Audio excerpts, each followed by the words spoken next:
consistent as a Christian. Tama po, di ba? Marami tayong struggles, marami tayong haharapin, maraming difficulties along the way.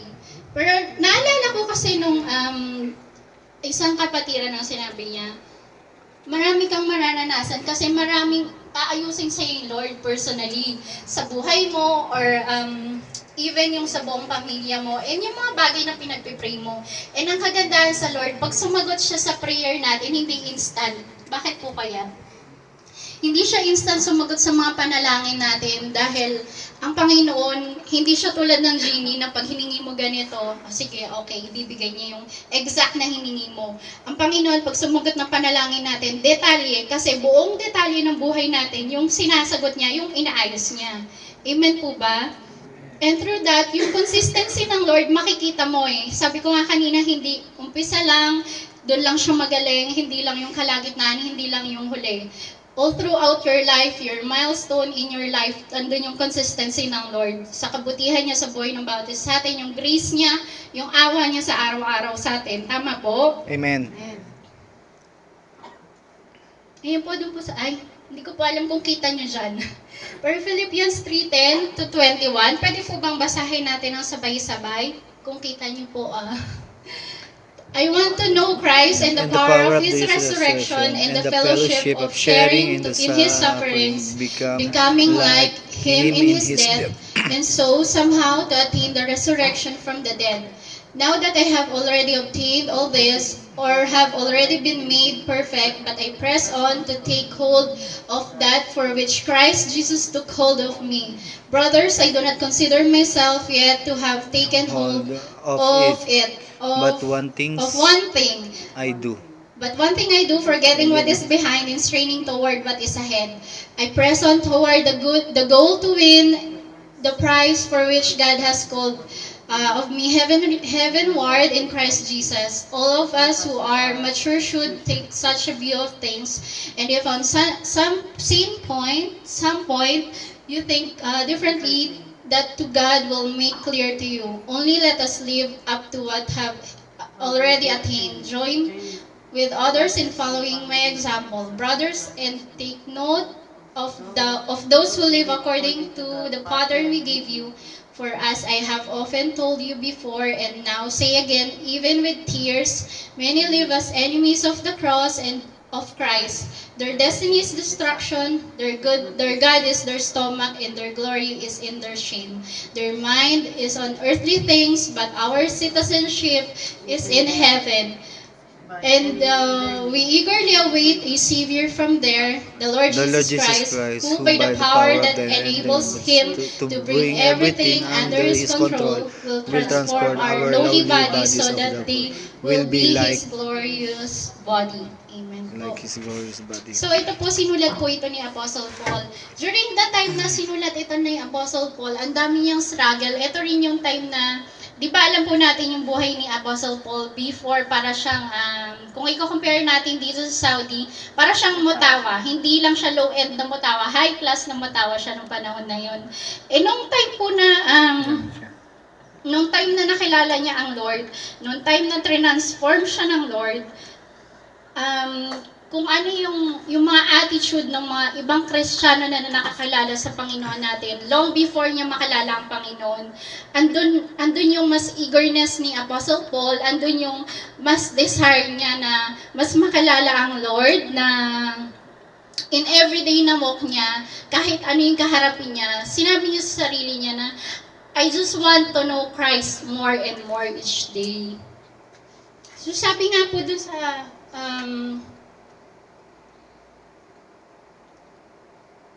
sabi po dun sa text natin dun sa Philippians 3:21, ang sabi niya doon, di ba, our citizenship is in heaven. So during nung time niya, ang dami niyang struggles. The more na mas gusto niyang makilala ang Panginoon, the more na mas gusto niyang lumalim yung relasyon niya sa Lord, mas maraming nagiging struggles niya, mas maraming kinakaharap niya.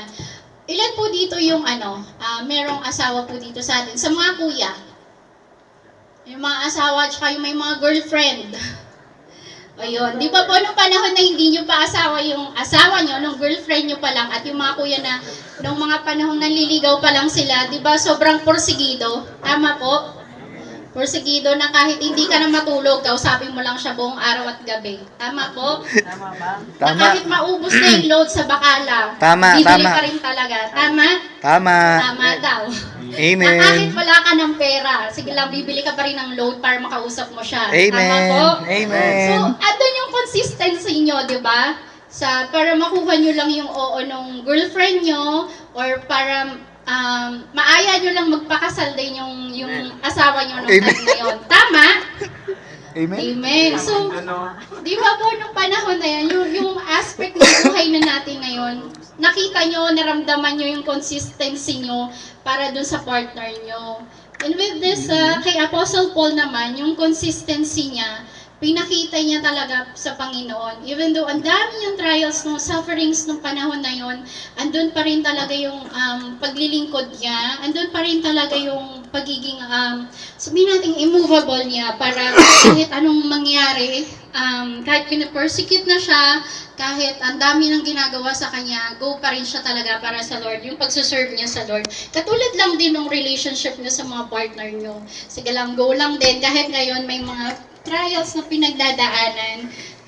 Syempre hindi po pwedeng bumitaw, 'di ba? Kung ano yung Sayang, consistency di na narinig. pinakita niyo noong una, tutuloy-tuloy niyo 'yon. Kasi alam niyo, in the end, meron kayong magandang goal na ine-expect. Amen po ba? Amen. And with Apostle Paul, yung kanyang goal na ine-expect as we run through, makikita din po natin. So, sabi natin kanina, di ba, may mga struggles siya na kinaharap nung time na yon. Ay, welcome po. Halika kayo. Yung 3 existing struggles in Philippian Church. Kasi ito yung pinaka-favorite ni, sabihin natin parang apple of the eye na church ni Apostle Paul. Yung Philippian Church. Tapos ito rin yung talaga nagsusuporta sa kanya noon. But on those times, nung struggles niya, meron 3 existing struggles na kinaharap yung buong church as a church and si Apostle Paul. Parang sa atin po dito, ito siguro sa mga yung talagang manggagawa na dito sa church. Di ba may time na mararamdaman mong pagod ka na pero kailangan mo pa rin pumunta kasi ikaw yung MD, kasi ikaw yung ikaw yung song leader, kasi ikaw yung tutugtog. May certain task na aside na talaga. Amen po? So, may time na syempre tao tayo. Nararamdaman mo, pagod ka na, nagtatrabaho ka. The same time, ang tawag dito, meron ka rin pamilya sa Pilipinas. So, mararamdaman mo physically yung pagod. Pero dito, ang katulad dito sa church na to, may mga struggles sila na kinaharap physically din. So, itong mga struggle na to, yung imprisonment ni Paul. Sa atin, dito sa church, makita natin kunwari yung mga leaders natin, di ba? Hindi naman mahuli. Pero may personal silang pinagdadaanan sa mga buhay nila. Somehow, it will also affect us as a members and also yung katulad na kasi iba yung turing nila hindi lang parang members kundi pamilya na rin. Amen po. Amen. So yun, di ba, parang ma-feel mo rin kung ano yung na-feel nila. Kung time na malungkot sila, kahit na anong tago nila, mararamdaman mo yun sa kanila, di ba? So on that time, it's like emotional struggles yung pinagdaanan din ng church na to. And then, mababasa po natin yan sa Acts 28. And then one thing also is internal division within the church, quarrel, division. Ito hindi rin maiiwasan to, di ba? Kahit siguro saan tayo pumuntang bahay-sambahan, mapa Pilipinas, mapa dito, and even sa loob ng bahay na lang natin, di ba? Nagkakaroon tayo ng mga arguments, nagkakaroon ng mga hindi pagkakaintindihan. So during that time, meron din po silang na-acknowledge, meron silang pinagdaanan na ganung mga problema. And mababasa natin yan on Philippians 4:2 and 3. And yung isa pang bagay is yung false teaching. Kasi noong mga time na yon, parang, di ba si Paul is, magaling siya, marami siyang alam in terms of law, marami siyang alam, parang theoretically speaking, marami siyang alam. So, nung time na yun, yung mga Judaizers, sila yung parang mga preachers of the law, no? So, marami silang mga bagay na gustong i-impose aside from doon sa kung ano lang yung sinulat ng ating Panginoong Jesucristo. So, pumasok doon yung false teachings, which is in Philippians 3:1-3. During those struggles na nakaharap nila, parang as a human, si Apostle Paul, di ba? Parang hindi naman siya talaga pinanganak na Kristiyano eh. Hindi naman talaga siya pinalaking Kristiyano. Parang syempre ang hirap nun na ang dami niyang pagdadaanan. Parang ako na-view ko lang sarili ko lang. Opinion ko lang po. Siguro ng time na yan, may mga particular time din sa kanya na may possibility na mag-back out or bumalik na lang ako dun sa dati kong buhay, mas maganda pa nga eh. And yet, nagpatuloy pa rin siya, di ba? Nagpatuloy pa rin siya dun sa kung ano talaga yung gusto niyang ma-attain, kung ano yung gusto niyang goal na ma-achieve habang nagpapatuloy siya sa Panginoon. Tayo po ba, bago tayo pumunta ngayong gabing ito sa bahay-sambahan or even nung time na bago natin nakilala ang Lord, ano po yung naging expectation natin? Meron po ba tayong naging expectation na ay, tinanggap ko ang Lord, magiging ganito yung buhay ko, magiging ganito, ganyan. Meron po ba tayong mga ganong expectation? Or just purely tinanggap natin ang Lord dahil alam natin siya yung Panginoong Diyos na buhay, na after this time ng buhay natin, makakasama natin siya and we will just have an eternal and joyful life with Him. Amen. Amen. So, yun po.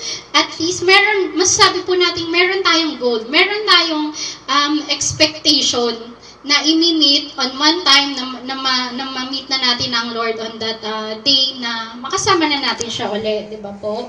Amen.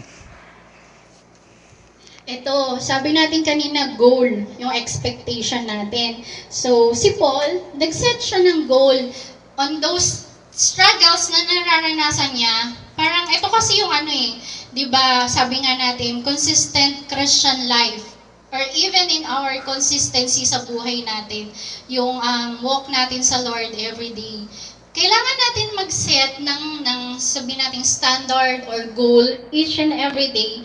Kasi kung gusto nating i-improve or i-develop kung ano man yung relationship na meron tayo sa Lord and to maintain it in that same good quality, kailangan meron tayong titignan ahead. Meron tayong, alam natin may struggles side to side, pero focusedly and ahead of what we are walking through, meron tayong titignan, meron tayong panghahawakan. And with that, si Apostle Paul, sinet niya is 3 bagay. Una is to know more Christ each day, to have a powerful, victorious experience with God, and sometimes a painful experience with God. Sa Philippians 3:10, makikita po natin to. And nag-set siya ng standard na ganito so that he will never have a stagnant walk with the Lord. But kaya sinabi niya rin doon na sometimes a painful experience with God. Sabi natin kanina, yung lakad natin sa Lord, marami tayong may experience, may masaya, may malungkot, may mga positive, may negative. So siguro isa to yung sa sometimes a painful experience. With those painful experiences sa buhay natin, mas mag-grow tayo, mas magmamature tayo, mas matututo tayo. Tama po? Amen. Noong time na, siguro naman na-experience na po ng ibang kuya sa atin na mabasted. Tama po? Right. Ano po naramdaman natin noon? Di ba masakit? Masakit. Pero anong ginawa? Nag-strive pa rin. Amen po? And by the end, yung binigay sa inyong partner ng Lord, much better. Amen? Amen. Amen. O yun po. So, yun yung main purpose, bakit tayo na-allow ng Lord na makaranas ng sakit sa buhay natin. If He will never allow us to feel that pain, we will not also allow ourselves to feel that joy. Ito na po. How to live a consistent Christian life. Isa po ba to sa aim natin sa araw-araw ng buhay? buhay natin. Yung mas mag-grow sa ating Lord. Yung mas mag-grow sa relationship na meron tayo sa Panginoon. Siguro po ako po naniniwala ako hindi naman natin tatanggapin ng Lord ang Panginoong Hesukristo kung wala tayong kung wala tayong ine-expect na mas malalim at mas mature na relasyon sa Kanya. Meron pa babae. Tama po. Apo. Katulad lang din ng katulad lang din uli sa mga partners nyo and even sa family nyo. Sa lalaki. Diba habang lumalaki ka, mas nagmamature yung relationship nyo ng pamilya nyo and habang tumatagal, mas nagmamature, mas nag-grow yung relasyon nyo ng girlfriend or ng asawa mo. Tama po? Amen. So yun, sabi niya how to live a consistent Christian life.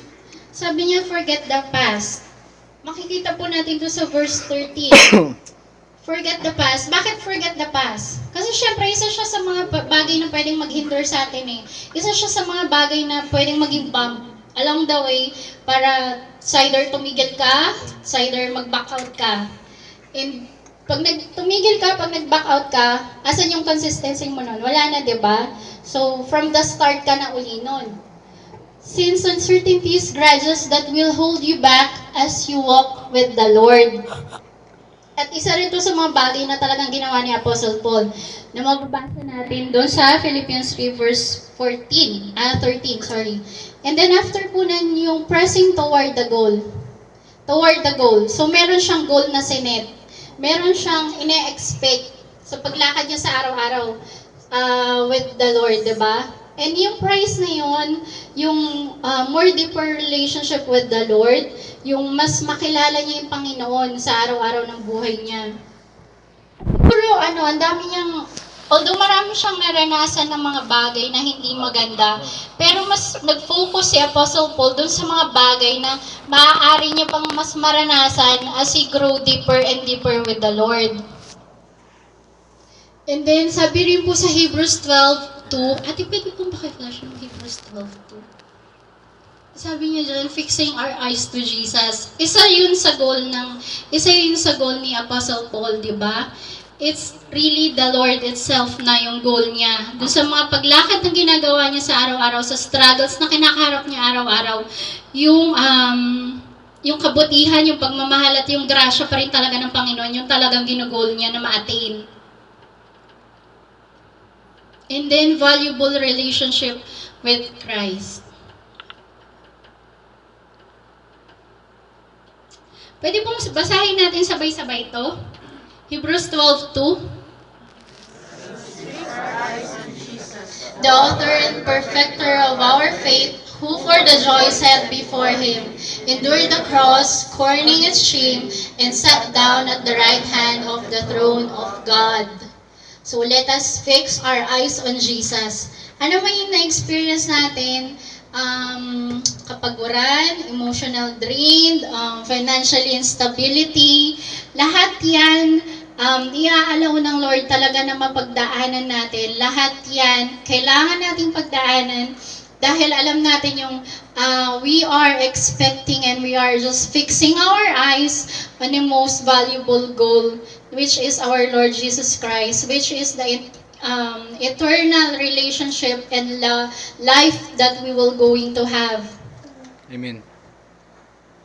And then, yung last po is how to live a consistent Christian life is yung stay on the right track. Stay on the right track.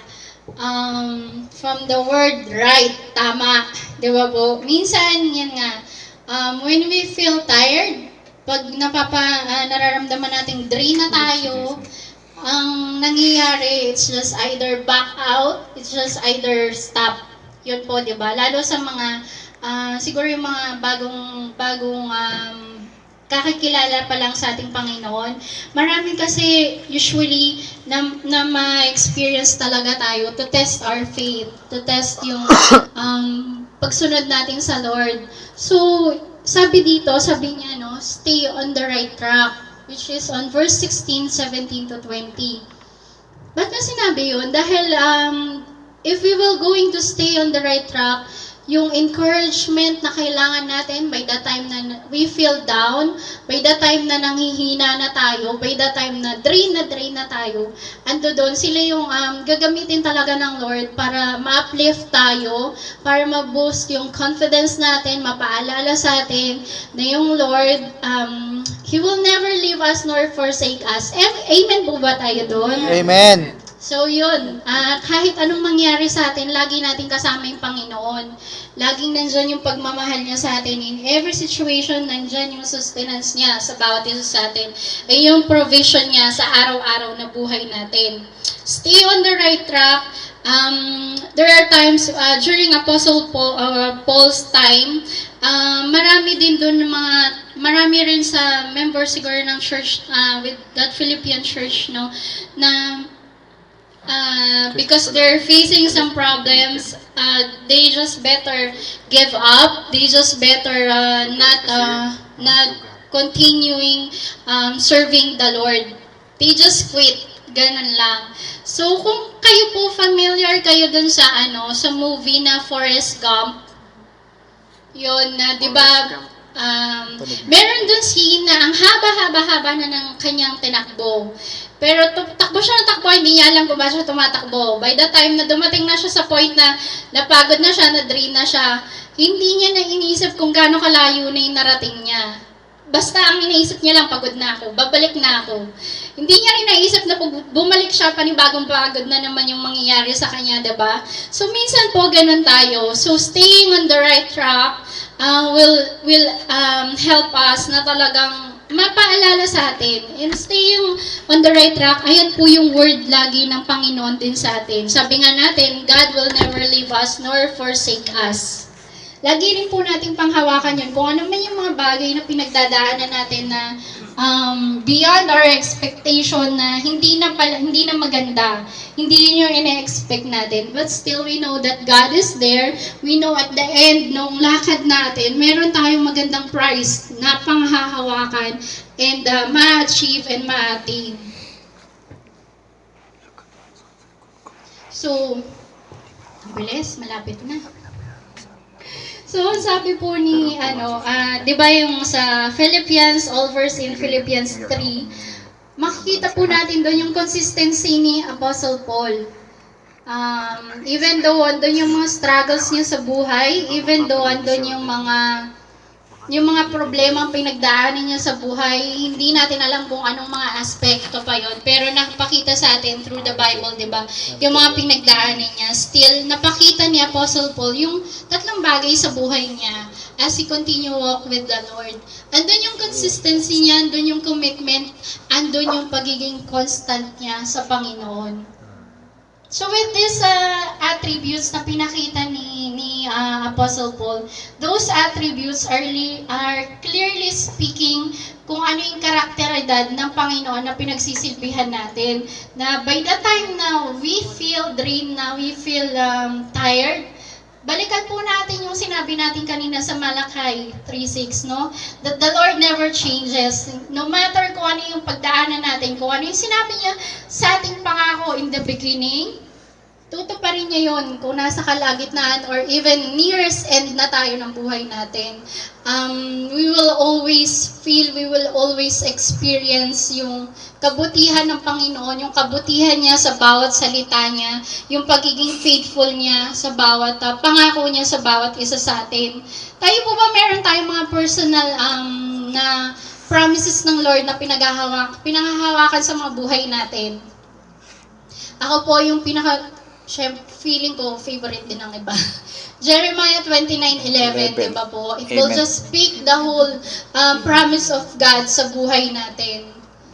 That no matter what, He knows what He has planned for us long before na maranasan pa natin yon. Nakaplano na yon, and ayos na sa Lord natin yon. We will just have to trust and wait on Him. Amen po? Amen. Sige po, konti na lang po, matatapos na. Amen. Amen. With his Christian life, in spite and despite of his experiences, yung example ng buhay niya, yan nga yung tatlong character na yan, nagpakita ni Apostle Paul.